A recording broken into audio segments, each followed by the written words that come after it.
First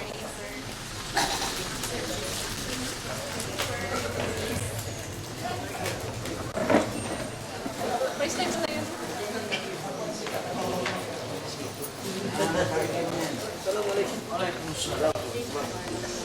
Andiyan lang sila. Mayor. Focus na. Pasok na punta natin, guys.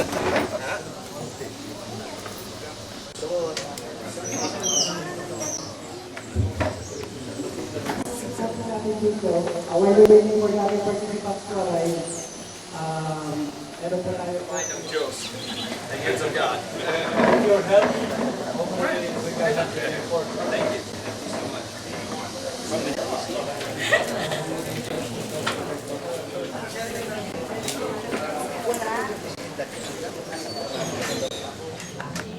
Audio billahi minash shaitanir rajim. Bismillahirrahmanirrahim.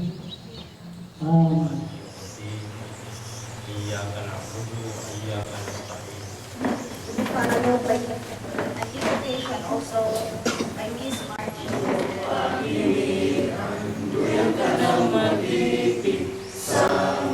Here to invite our Botesca President to introduce the guest. Assalamualaikum warahmatullahi wabarakatuh. Actually, yung ganito nakaka-stroke ko eh. I was expecting to be pagkatapos sana na introduction of Pat. Pero anyway, giving the chance, I would like to acknowledge first the presence of our Senated Mayor, Honorable Tindanan Daud, Municipal Mayor Malusi. Administrator, Mr. Jojo Kapilan. And from the security sector, the province, which is supposed to be Governor Joe Macbar, but he has sent the best representative that the province has, Engineer Tahir Latif, a very active guy and who has been always discussing all our campaigns and endeavors for change and development in the province. And on the security sector, I would like to call first and acknowledge the presence of Colonel Ricardo Bisaya, the Commander of the Operation Task Force of Sudan, which is composed of course, the 104th Brigade and the Special Operations Task Force, combined po sila. So, Joint Operations Task Force ng Kasitan. And Police Superintendent Alan Nazaro, the Chief of Police sa Benefit Police Office. And of course, my friend, Captain James Albedo of the Civil Affairs Team 735 Task Force Archipelago for being with us. He has also been with us in some of our engagement, and thank you very much, sir, for the cooperation that you have been giving us. Also, the presence also of the Basilan Ulama Supreme Council, represented by Cabinet Officer Ustaz Tangil, Durahman Tangil, and my friend, Ms. Marge Octero, the Executive Director of Charles Mann Philippines, linked with Isabella Foundation, Incorporated of Bishop Martin Lukuan. And to all the barangay chairmen who are here, please stand, all the barangays. Lahat ng barangay kapitan. Sila po yung mga barangay chairmen na the model communities that we will be engaging with in these coming months. And also together with the facilitators that will be introduced to the program RADSP. Please stand. So, I was telling him kanina, sabi ko, nung si Captain Roldan pa, marami ng game na yan makita niya. Actually, request yan ng communities. That's why we came with this very reflective na uniform para pag nasa community daw kami, malayo pa lang, identify na kami. The strengthening state and society relationship is enhanced community community security in Basilan Province started way back 2010 after we asked May. We were already talking about this in the foundation.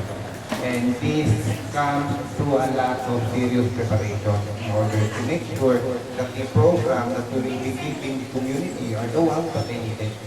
Diba? Paente, ini kalakihan din the community, amuin, suway, paente, pinasampay the community. So with also due respect to Captain Jeff Tadeto, I might be speaking every now and then, minsan-minsan in vernacular because he is here with us. So, thank you. And after coming up, hindi lang pala nung 2011 nagsimula yung preparation natin. Because this has been the output of all the programs that we have engaged with the community. Lahat ng class ng programs we have been engaging with in the environment, human rights, rural infrastructure development. And we have seen that most of the failures of the program, not just by us, the NGOs, not just by the funders, but also some of the failures of the program that the government has been giving the community is because of the lack of communication and relations of the government in the community. So we are now coming up and identified model barangays. So yung mga model barangays po, hopefully you will become picture of the success of the program. Because for instances, like some barangays, we have not just the UKDP to engage with. Tulad ng Muslim area. Ang Muslim area, we will be engaging with you on the UKDP program, strengthening state and security relations with communities. Also, with the IPSP program of the Armed Forces of the Philippines, yung tinatawag na Internal Peace and Security Plan, I think they have already dispatched the Peace and Development Team into your barangay. And hopefully, we will be also joining them this coming days.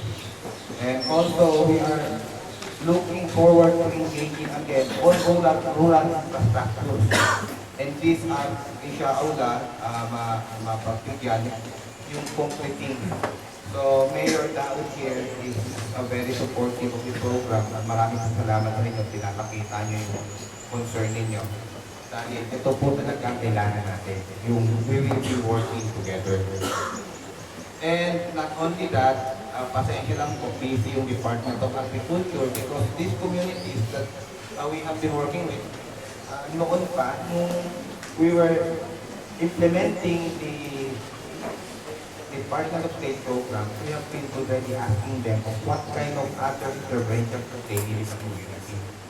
So some of these communities are engaged agriculturally and on fisheries activities. So I would like also to acknowledge the representative of the Bureau of Fisheries and Aquatic Resources, ARMM, Mr. Abdul Muting Jukupan, because the Provincial Fishery Officer of Basilan is not around. He went to Cotabato to attend, I think, merong activities doon with the National Sea Park. Mr. Jukupan here is for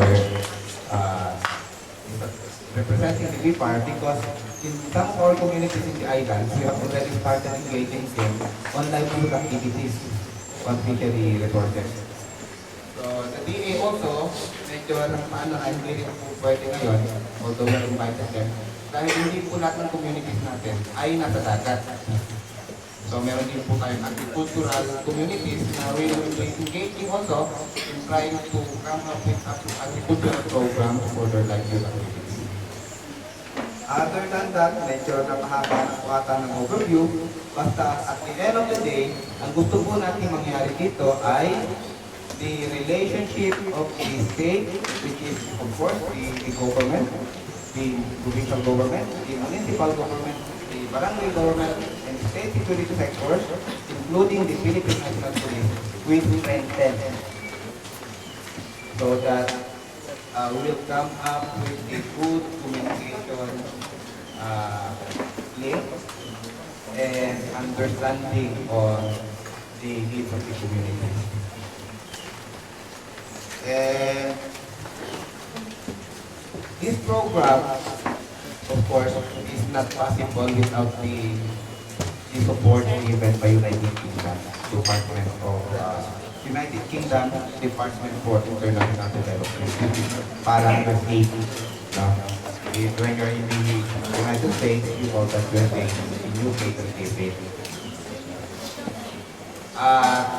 Hindi din namin makikilala ang UK David kung wala po yung Asia Foundation.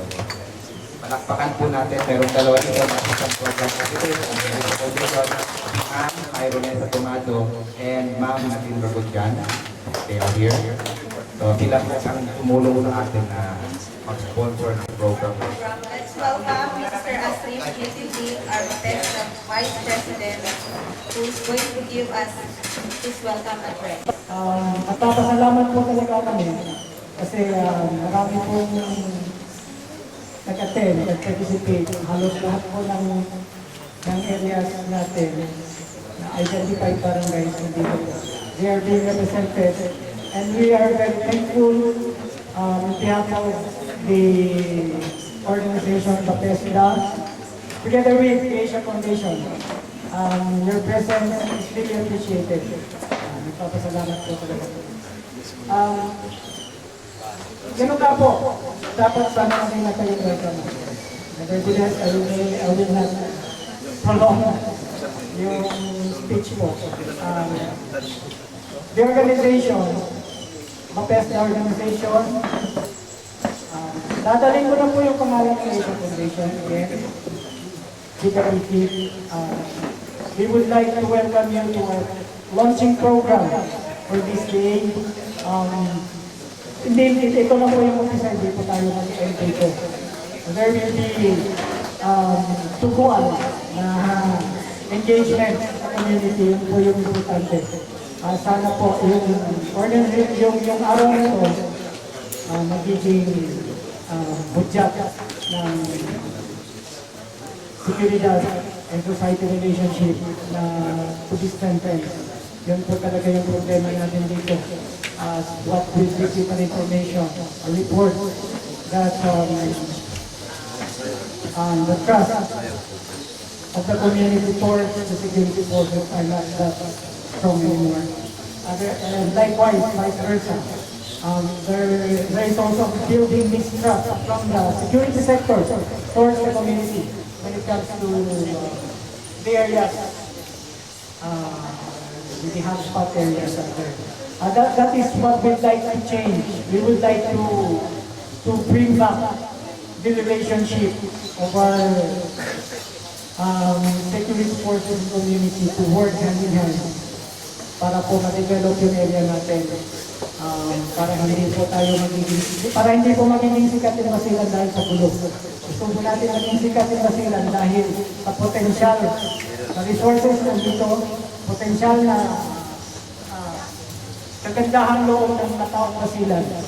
Yun po yung gusto natin. Dapat alisin natin yung negative notion or negative na perception ng mga taong wala dito sa atin. So, hopefully po magtutulungan po tayo towards that goal. Again, we welcome you and I hope mapigyan mo po kami ng opportunity na mapagtulungan natin baguhin yung Basilan. Maraming salamat.